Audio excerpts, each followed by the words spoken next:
हमारे YouTube channel सृष्टि music को लाइक करें, सब्सक्राइब करें, कमेंट करें और ज़्यादा से ज़्यादा शेयर करना ना भूलें।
की कड़गी और सलगा बनावो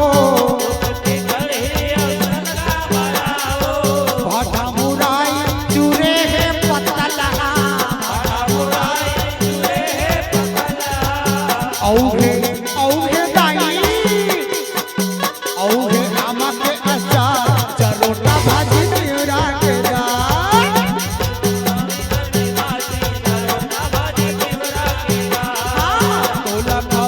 घर में बास चरोटा भाजी तेरा के जा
भाजी चिवड़ा के दाल तो लखवा हो घर में वासे चरोटा भाजी चिवड़ा के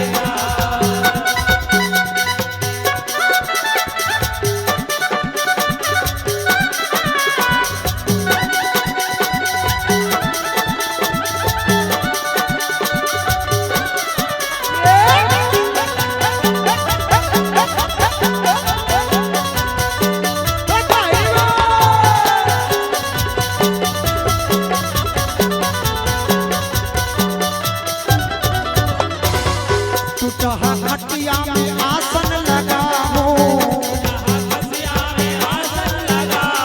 रुचि मुझे भोग दाई तो लखवाओ श्रद्धा के दिया प्रेम के बाती कैसे उतारो दाई तोरे आरती बिनती है गाई वो बिनती है अर्जुन लोहार चरना भाजी चिवड़ा के दाल आबे आबे दाई आगे कुमार वो आबे आबे दाई आज गुरुवार वो तो लखवा हो दाई तो लखवा हो घर में वास चरोटा भाजी चिवड़ा के दाल तो लखवा हो घर में वास चरोटा भाजी चिवड़ा के दाल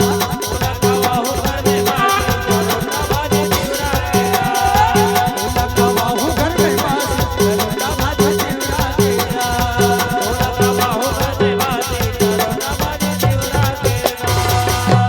खा लेना दाई खा लेना मैया प्रेम से बोलो दुर्गा मैया की जय हो।